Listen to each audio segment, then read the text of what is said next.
Hello and welcome to another HTML and CSS tutorial. In one of the previous tutorials we looked at creating lists on our web pages. So creating ordered lists where lists are either numbered like 1, 2, 3, 4, 5 and so on, or they're lettered, so A, B, C, D, etc. And we also looked at unordered lists, which are basically like bullet point lists or just dot lists. So two different types of lists: ordered lists, which uses the OL element tag, and unordered lists, which uses a UL tag. Okay, so we're going to create some lists in this tutorial, but this time we're going to style our lists. So we can change the types of symbols that are used on the list for each point or for each item on the list, and we can also use our own images. So firstly, I'm going to create just a basic unordered list.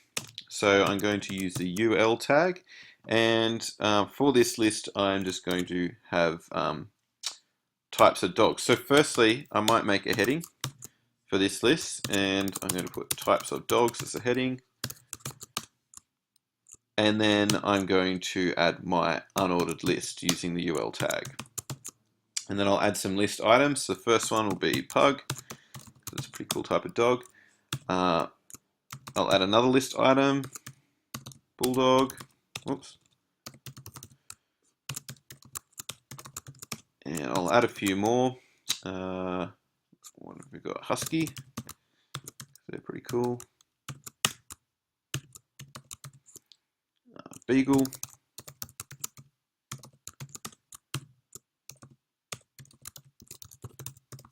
Dachshund, which I think is spelt right, and one more, German Shepherd. Okay, so I'll just close that unordered list off using the closing UL tag.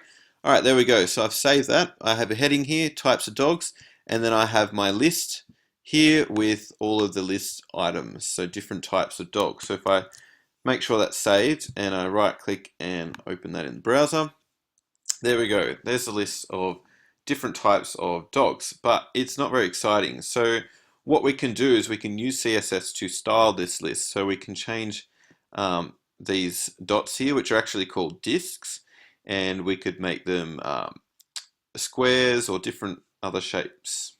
All right, so we'll go to, I have a CSS external style sheet here, so I'm using stylesheet12.css, which I have open here, and currently there's no CSS code yet. So because I'm using an unordered list, I have the UL tag here for my list. So all of my list items are between those UL tags. So I'm going to use the UL tag, and I'm going to use the list style type property, and the default is disk. So the default for the shape for each list item is disk, but I'm going to change this to circle, and I'll save that and refresh the page, and now you can see that they're empty circles, so non-filled circles. Alright, I can also change it to square. Alright, so now they're squares instead, and there's a few other different ones that I can use as well. So if I wanted, I could change this to an ordered list by using decimal, and what that will actually do is number the list, so it kind of converts it to an ordered list. And then there's a whole heap of different other ones I can use. I could use Katakana,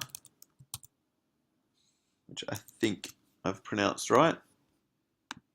So I can get these symbols, or I could use like Lower Greek. There's heaps of different options there. So list style type, that property allows you to specify the shape, so squares, circles, disks, and also changing it to a numbered list by using decimal, Katakana, Lower Greek, different symbols there that you can use. What I'm going to do now though is I actually have an image. So in my resources folder, I have an image here, paw.png, which is I've just made in Photoshop, and it's the shape of a paw. So instead of using the list style type property, I can use the list style image property. Okay, and for that, I can say URL and in brackets, specify the file name of the image, which was paw.png. I can save that and refresh. And now I have an image instead of just dots or numbers or squares. So you can use images as well for your lists. You could also specify the color as well. So I could, now that my image is red, I could say color red, save and refresh. And now so the text matches the color of the paw next to it. So that's one way that we can style the list using images. If you have a look though, because the image is a little bit larger than the discs or circles or squares, I probably need to add a little bit more spacing to these list items. So I can do that by changing the line height, and I could increase it to 200%.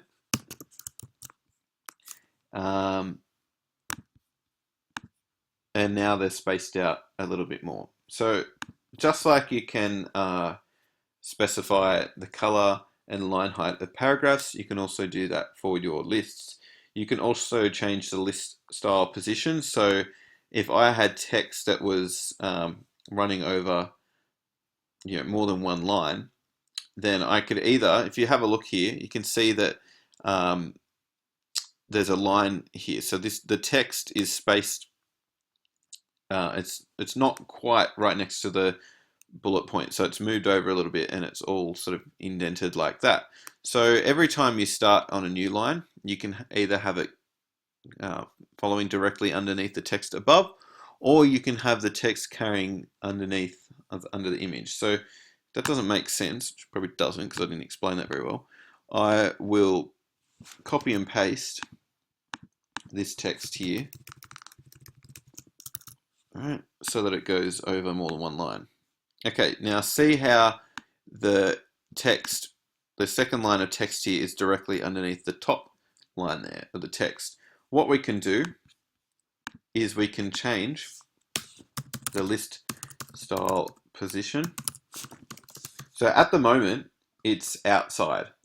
So that's the default, it's outside. But we can change it to inside, save, and when I refresh it, you'll see that now the bullet points or the paws move over and the text that carries underneath will go underneath that paw rather than going underneath and starting underneath that text above. Okay, so you can use inside, or I can change it back to outside, which is the default anyway, which looks like that. Okay, so a few different options there. What I'm going to do now is I'll delete all of that CSS there, and I'll delete this list here in the heading, and I'm going to create two other lists, and I'm going to give them a class, and I will I'll have two lists. So I'll have an ordered list and an unordered list. So what I might do is add a heading called cities. So I'm going to have an ordered list for cities and an unordered list for countries. And then, so underneath the heading, I'll add ordered list. And this time I'm going to create a class. So ordered list class equals cities, so that I can apply a specific style to just this class. And then close that off. And I'll add my list items, which will be different cities. So I'll start with Sydney, Melbourne, go Brisbane, and we'll just do one more, which will be Perth. Alright, so I've got 1, 2, 3, 4 list items there, and just remember to close off that ordered list tag. Alright, and then I'm going to add another list, which firstly I'll need a heading, and this one will be countries. And I'm going to, oops, I've used the wrong tag there, so H2, close off that heading. And this one will be a unordered list. We'll use UL, we'll give it a class name of countries. And then we'll add some list items, which will be different countries. So we'll start with Australia, then we'll have go Japan, go New Zealand, and we'll add one more, might be India. And just remember to close off that unordered list tag. All right, there we go. So let's have a look at that in the browser. All right, it's pretty ordinary at the moment. So we've just got a list of cities there. It's numbered, it's ordered, and then an unordered list of countries. So if we go to our style sheet, we can firstly refer to this ordered list using its class name, which is cities.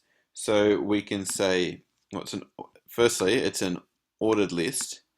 So that's the element, and then the class name is cities. So we can say ol.cities, and then we can apply a style here. So we might change the list style type to, this time instead of using numbers, we might change it to letters. So we can use lower or upper alpha. So we'll go with lowercase alpha. So we use the lower alpha value for that list style type property. And then we might also make the color blue. All right, then we can go down and we can call our unordered list, which has a class name of countries. And we can change the list style type from its default, which is, it just has discs. So we could change that to square.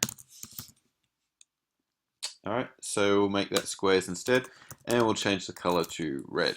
We'll save that. Refresh. All right, now we have a blue list here, which is lettered instead of numbered, and we have a red list here, which uses squares instead of discs. So that's how to apply a style to different lists by using the class name for those lists. Okay, so we've looked at how to style lists. We've looked at how to style both ordered lists and unordered lists. And we've also looked at how to style lists according to their class name. All right, thanks for watching.